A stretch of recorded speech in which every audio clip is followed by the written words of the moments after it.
दोस्तों नमस्कार, एक बार फिर आप सभी का स्वागत है युगांतर हिंदी परिवार पर। तो आपने मेरे इस चैनल को बहुत मान सम्मान और प्यार दिया, तो इसके लिए मैं आप सभी का बहुत बहुत धन्यवाद करता हूं। तो इसी के साथ मैंने अपना एक नया YouTube channel Kevin and family vlog शुरू किया है, जिस पर मैं अपनी डेली लाइफ और ट्रैवलिंग की वीडियो वो शेयर करूंगा। तो दोस्तों आप सभी से उम्मीद करता हूं कि जो मेरा केविन एंड फैमिली व्लॉग है उस पर एक बार आप विजिट जरूर करेंगे। और हमारी जो वीडियोस हैं, जो मेरा पहला व्लॉग ट्रैवलिंग व्लॉग है वो जम्मू कश्मीर का है, तो एक बार जरूर जाकर देखें। अगर आपको हमारी वीडियोस अच्छी लगें तो लाइक शेयर और कमेंट्स करें और ज़्यादा से ज़्यादा उस पर सब्सक्राइब करें, ताकि मैं आपसे जो आपने उम्मीद मेरी जगाई है उस युगांतर हिंदी कहानियाँ परिवार पर, वो उम्मीद मैं आपसे कर सकूं। तो इसी उम्मीद के सहारे मैं आपका एक बार फिर बहुत बहुत धन्यवाद करता हूं। दोस्तों मैं अपने YouTube channel Kevin and family vlog का लिंक नीचे डिस्क्रिप्शन बॉक्स में डाल दूंगा, तो आप वहां से क्लिक करके भी चैनल पर जा सकते हैं।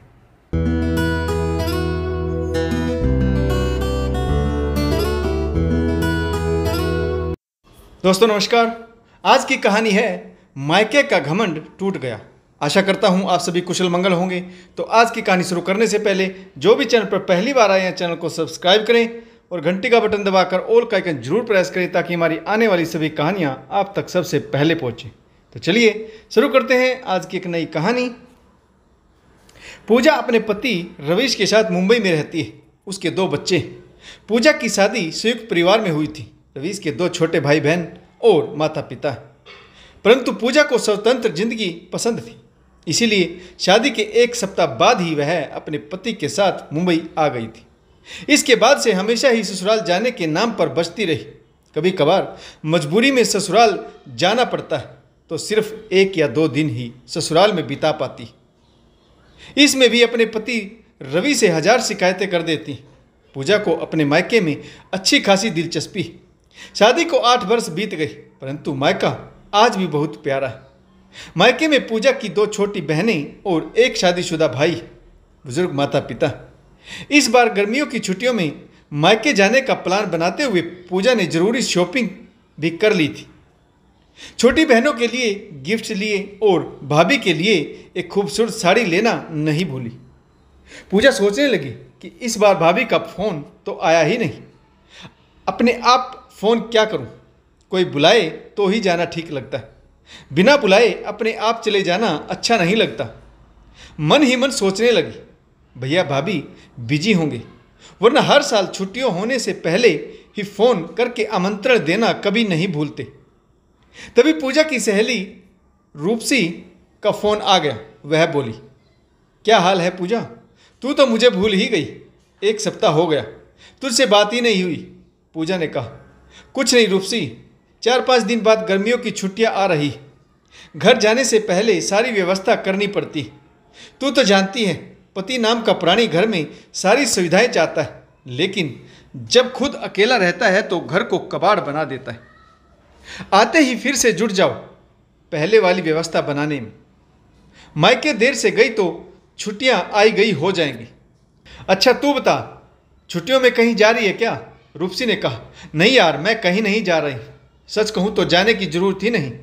मैंने दोनों नंदों व देवर को यहीं बुला लिया है, घर में ही धमाल चौकड़ी का आनंद मिलेगा, तो फिर किसी के घर जाने की क्या जरूरत, मेरा तो ससुराल ही मायका है। पूजा ने रूपसी को समझाते हुए कहा, बेवकूफ़ है तू, बहनों को बुलाती तो कुछ आराम भी मिलता। नंदों में तो ऊपर वाले ने न जाने कौन से जीन्स इनबिल्ट कर दिए कि भाभी को खाने को दौड़ती। सुना नहीं तूने, कहते हैं ना नंद यानी गले का फंदा, कहकर दोनों सखियां खिलखिला दी। फोन रखने के बाद पूजा मन हल्का करने के लिए बाहर लॉन में चली गई। अपनी सहेली रूपसी के मस्तमौला अंदाज ने उसके मन में हलचल मचा कर रख दी। उसे रूपसी से चिढ़ होने लगी। उसकी घनिष्ठ सहेली थी, परंतु उसका व्यवहार पूजा से बिल्कुल विपरीत है। वह मायके की बजाय ससुराल के रिश्तों को अधिक अहमियत देती है। 1 सप्ताह बीत गया, गर्मी की छुट्टियां भी हो गई, परंतु पूजा के भाई का फोन नहीं आया। अब पति रवीश से क्या कहे। पूजा ने तो 1 सप्ताह पहले से ही मायके जाने की तैयारियां जोरों शोरों से शुरू कर दी थी। बैग्स में सामान भरकर तैयार कर लिया था। बस भाई भाभी के फ़ोन के आने का इंतजार था। भाई भाभी का फ़ोन नहीं आया तो पूजा ने अपनी इज्जत बचाने के लिए पति रवीश से कहा, रवीश, मैं सोच रही थी कि हर बार तो छुट्टियां मनाने मैं मायके जाती हूँ, परंतु इस बार अपनी बहन अनन्या और तमन्ना को बुला लेते हैं। वह भी मुंबई घूम लेंगी। इस बार गर्मियों की छुट्टियों में मायके जाना कैंसिल कर देती हूँ। रवीश ने बात तो ज़्यादा अहमियत नहीं दी और बोला, जैसी तुम्हारी मर्जी, यह तो तुम्हारा डिपार्टमेंट है, तुम्हें जैसा ठीक लगे वैसा करो। वैसे मैं भी सोच रहा था कि गांव से रितु और दीपक को भी बुला लेते हैं, उन्हें देखने का बड़ा मन हो रहा। मेरी साली साहिबा अनन्या और तमन्ना के साथ मेरे भाई बहन भी मुंबई घूम लेंगे। इस बार हम दोनों अपने अपने भाई बहनों को मुंबई बुलाते हैं, देखना बड़ा मजा आएगा। रवीश के माता पिता और बहन भाई शुरू में तो पूजा के पास आते रहते थे, लेकिन पूजा का व्यवहार उनके प्रति पल्ला झाड़ने जैसा था। इसीलिए उन्होंने एक ऐसा उदासीन व्यवहार पाकर अपने बेटे के घर आने से तौबा कर ली। पूजा के छोटे बेटे के पहले जन्मदिन पर रवीश के परिवार वाले आए थे, लेकिन उन्हें उपेक्षा के सिवा कुछ नहीं मिला। रवीश ने जैसे ही अपने भाई बहन को मुंबई बुलाने की बात रखी तो पूजा ने तुरंत ही कहा, ऐसा करते हैं, इस बार मेरी बहनों को बुला लेते हैं, तुम्हारे भाई बहन को फिर किसी अवसर पर बुला लेंगे। घर छोटा है, मेरी बहनों को घुमाने फिराने के चक्कर में मैं अपनी नंद और देवर को अधिक समय नहीं दे पाऊंगी, जो तुम्हें अच्छा नहीं लगेगा। फिर मत कहना कि मैं अपने मायके वालों के साथ ही लगी रही, तुम्हारे परिवार वालों को कोई तवज्जो नहीं दी। रवीश ने पूजा के सामने फिर से समर्पण कर दिया और वह बोला, ठीक है, जैसा तुम्हें अच्छा लगे वैसा करो। रवीश भी अपनी पत्नी के व्यवहार को जानता था। उसे ससुराल के सदस्यों से मिलना या उनका मुंबई आना पसंद नहीं, इसीलिए वह हमेशा ही इस तरह के विवाद से बचता रहता था। रवीश ने चाय पी और टीवी पर समाचार देखने में व्यस्त हो गया। पूजा ने मौका पाकर मायके में फ़ोन लगाया। वह बहुत उत्साहित थी। मायके से पूजा की मम्मी ने फ़ोन उठाया और वह बोली, बेटा, तुम इस बार छुट्टियों में अभी तक क्यों नहीं आई? घर बहुत सूना सूना लग रहा। तुम्हारी छोटी बहनें भी तुम्हारे मामा के यहाँ चली गई। पूजा ने जब यह सुना तो उसे बहुत धक्का लगा और वह बोली, मम्मी, अब की बार भैया भाभी ने मुझे गर्मी की छुट्टियों में आमंत्रित ही नहीं किया। भला बिना बुलाए मैं कैसे आ जाऊं? मैं तो सोच रही थी कि अनन्या और तमन्ना को अपने पास बुला लूं, परंतु आप कह रहे हैं कि वे दो तो मामा के घर चली गई। ओहो, मेरी तो सारी योजना पर पानी फिर गया। पूजा की मम्मी ने बताया कि उसके भाई भाभी ने नया मकान ले लिया और वह वहीं पर शिफ्ट हो गए। शायद नए मकान की सेटिंग में उसे फ़ोन करना भूल गए होंगे। पूजा को अपनी माँ की यह बात सुनकर बहुत बुरा लगा। भैया ने शहर में नया मकान ले लिया है और मुझे बुलाया तक नहीं, छुट्टियों में भी अपने घर आने के लिए आमंत्रित ही नहीं किया। पूजा ने मायूस होकर फ़ोन काट दिया और सोचने लगी, अब क्या करें। मुश्किल से बहनों को मुंबई बुलाने का प्लान बनाया था, वह भी चौपट हो गया। अगर रवीश के बहन भाई मुंबई आए तो छुट्टियों पर पानी फिर जाएगा और घर का बजट बिगड़ेगा, वह अलग। हार कर पूजा ने अपने भाई मनोज को फ़ोन लगाया। क्यों भैया, भूल गए? रक्षाबंधन के धागे की भी याद नहीं रहे? पूजा ने अपने भाई को खूब सुनाया तो मनोज बोला, नहीं बहन, ऐसा कुछ नहीं, मैं भला अपनी बहन को कैसे भूल सकता हूँ, थोड़ा बिजी हो गया था। मेरी ससुराल वाले आए, मुझे गर्मी की छुट्टियों से पहले ही कई छुट्टियाँ लेनी पड़ी। तुम्हारी भाभी नेहा उन्हीं की आवभगत में दिन रात लगी हुई, इसीलिए तुम्हें फ़ोन करना भूल गई होगी। बहन की नाराजगी को कम करने की कोशिश करते हुए मनोज ने कहा, बहन, यहाँ मौसम बड़ा अच्छा है, तुम कल ही आ जाओ। और सुनो, रवीश जीजू को भी साथ लेते आना, बहुत दिन हो गए उनसे मिले। पूजा ने अपना अधिकार जताते हुए कहा, ठीक है, हम कल दोपहर ही ट्रेन से पहुँचेंगे। भाभी के कान खींचूंगी, वहाँ पहुँचकर स्टेशन पर हमें कार से लेने आ जाना। मनोज ने कहा, यह भी कोई कहने की बात है?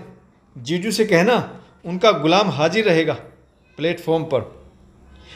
इसके बाद पूजा ने इतराते हुए रवीश से कहा, सुनो, मैं तो अनन्या और तमन्ना को यहाँ बुलाना चाहती थी, परंतु मनोज भैया का फ़ोन आ गया। जिद कर रहे थे कि वहाँ का मौसम बहुत अच्छा है, कल ही आ जाओ। रवीश जीजू को भी साथ लेकर आना। आपको विशेष तौर पर आमंत्रित किया है। मेरे भैया मुझसे अधिक आपको मानते हैं, आपको खास तौर पर बुलाया है। देखना, पलके बिछाए हमारा इंतजार करेंगे। रवीश पूजा के स्वभाव को जानता था, परंतु पत्नी के आगे नतमस्तक होते हुए बोला, ठीक है, मैं 2-3 दिन की छुट्टियां ले लूँगा। 2 दिन बाद पूजा और रवीश ने पूजा के मायके जाने की तैयारियां कर ली। सुबह सवेरे उत्साहित होकर मायके के लिए निकल पड़े। दोनों बच्चे मामा मामी की रट लगाए हुए थे। पूजा अपने भाई के नए घर में जाने के लिए बेताब थी। पता नहीं भाई ने कितना बड़ा आलीशान घर लिया होगा, देखने में कैसा होगा, जाने के बाद ही पता लगेगा। स्टेशन पर पहुंचे तो पूजा का भाई मनोज कहीं दिखाई नहीं दिया। पूजा के धैर्य का बांध टूट गया। उसने अपने भाई को फ़ोन मिलाया तो दूसरी तरफ से मनोज बोला, अरे बहन, क्या बताऊं, नेहा की बहनें मार्केट घूमने की जिद कर बैठी। सोचा था जल्दी वापस आ जाऊंगा, मगर उनकी खरीदारी और घुमाने में फंस गया। I am very sorry. ऐसा करो, तुम लोग 3 व्हीलर लेकर नए घर के एड्रेस पर पहुंचो। एड्रेस मैं सेंड कर देता हूं। रवीश जीजू से कहना नाराज ना हो। स्टेशन से मनोज भाई के घर तक पहुंचने का रास्ता आधे घंटे का था। वह 3 व्हीलर्स व गड्ढों से भरी सड़क के कारण 1 घंटे में पूरा हुआ। पूजा को चक्कर आने लगे, बच्चे उल्टियां करने लगे।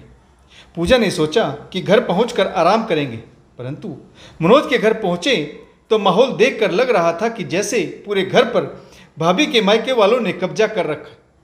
घर में 3 रूम हैं और तीनों ही कमरों पर भाभी के घर वाले जमे हुए। बरामदे में भी खिचपिच मची हुई है।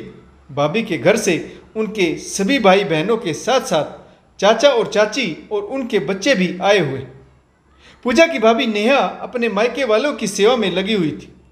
ननद को परिवार सहित आती देख दौड़कर मुख्य दरवाजे पर आई और बोली, अरे दीदी, जीजा जी आइए, अंदर आइए। उसने सामान बरामदे में रख दिया।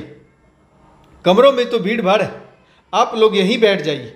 इतना कहकर वह अपने चाचा चाची के कमरे में चली गई। पूजा के बच्चों की तबीयत लंबे सफ़र के कारण अभी भी ढीली थी। पूजा अपने परिवार सहित बरामदे में पड़े लंबे सोफे पर बैठ गई। दोनों बच्चों को भी सोफे पर ही लेटा दिया। थोड़ी देर में नेहा पानी ले आई, उसके बाद चाय और बिस्किट। थोड़ी देर बाद नेहा अपनी भाभी के मायके वालों ने पूजा से औपचारिक तौर पर कुशल अक्षेम पूछी और फिर अपने अपने कमरों में घुस गई। पूजा 1 घंटे तक दरवाजे पर टकटकी लगाए देखती रही, कब उसका भाई मनोज अपनी सालियों के साथ घर आए। थोड़ी देर बाद मनोज अपनी सालियों के साथ घर में आया। सामान के थैलों से लदा हुआ था। उन्होंने खूब खरीदारी की थी। सालियों से छुटकारा पाकर रवीश अपनी बहन के पास पहुंचा और नमस्ते करते हुए जीजा जी से बोला, आई एम वेरी सॉरी जीजू, मैं क्या करूं, फंस गया था शॉपिंग के झमेले में। आप लोग 2 मिनट रुकिए, मैं आपके आराम करने के लिए कमरे की व्यवस्था करवाता हूं। और वह अपने कमरे में चला गया, जहां पर पूजा की भाभी नेहा फुसफुसाते हुए कुछ बातें करने लगी। नेहा भाभी और मनोज भैया की कुछ बातें पूजा के कानों में भी पड़ी। पूजा ने देखा कि नेहा ने भरकुटी तान रखी। गुस्सा उनके चेहरे पर साफ नजर आ रहा था। मनोज अपनी बीवी के सामने गिड़गिड़ाता हुआ सा नजर आ रहा था। कुछ देर बाद नेहा और मनोज पूजा के परिवार के पास आए। उनका सामान उठाकर अपने कमरे में ले गए। नेहा ने औपचारिकतावश कहा, दीदी 1-2-4 दिन की बात है, मेरे मायके वाले वापस चले जाएंगे, आप थोड़ा सा एडजस्ट कर लीजिए प्लीज। नेहा से अधिक समय अपने मायके वालों के साथ बिताती, पूजा के पास सिर्फ औपचारिकतावश ही आती। पूजा का इस माहौल में दम घुटने लगा। ना ही खाने पीने की आज़ादी और ना ही बच्चों की पूरी देखभाल। रवीश ने पूजा से कहा, तुम बड़ा दम भर रही थी यहाँ आने को, अब देख लिया। रवीश भी इस चिकचिक भरे माहौल से खिंच उठा था। पूजा के पास चुप रहने के सिवा कोई विकल्प नहीं था। दूसरे दिन रवीश ऑफिस की अर्जेंट मीटिंग का बहाना बनाकर अपने माता पिता के घर चला गया। पूजा भी रवीश के साथ अपने सास ससुर के पास जाना चाहती थी, परंतु उसमें कहने की हिम्मत ना हुई। हमेशा तो वह ससुराल जाने से बचती रहती है, ससुराल वालों की आवभगत में 100 कमियां निकालती। अब किस मुंह से उनके पास जाने को कहे, वह आत्मगिलानी से भर गई। मनोज भैया के ससुराल वाले 24 घंटे उन्हें घेरे रहते। साले सालियों ने तो उनकी लगाम पूरी तरह से अपने हाथों में ले रखी थी। कभी मार्केट, कभी पिक्चर हॉल, तो कभी इधर उधर घूमना। कभी कभार अगर घर में रहते तो सालियां मन मर्जी के पकवान बनवाकर मुंह चलाती रहती। रात होती ताश के पत्तों की बिसात बिछ जाती। मनोज भैया और नेहा भाभी के पास पूजा से 2 मिनट बात करने का भी समय नहीं मिलता। रवीश के चले जाने के बाद पूजा और भी अधिक दुखी हो गई। रात में लेटी तो सिर दर्द से फटा जा रहा था। दोनों बच्चों की तबीयत और भी अधिक बिगड़ने लगी। पूजा किचन में पानी गर्म करने के लिए गई, तभी वहां पर उसकी भाभी नेहा आ गई और कहने लगी, दीदी आपको कुछ चाहिए था तो मुझे बता देती। मैंने किचन बड़े तरीके से सजाया है, बर्तन इधर उधर हो गए तो अच्छा नहीं लगेगा। नेहा का ताना सुनकर पूजा अंदर ही अंदर झुलस गई। गोली खाकर लेटी तो सिर दर्द में आराम भी नहीं मिला था। तभी बराबर वाले कमरे से तेज म्यूजिक की आवाज आने लगी। मनोज भैया के साले सालियां डांस करने लगे। पूजा को म्यूजिक के शोर के कारण नींद नहीं आ रही थी। उसका सिर दर्द से फटा जा रहा था। वह कभी अपने बच्चों को बेड पर लेटा हुआ देखती तो कभी कमरे के सुनेपन को। आधी रात के बाद रवीश का फोन आया।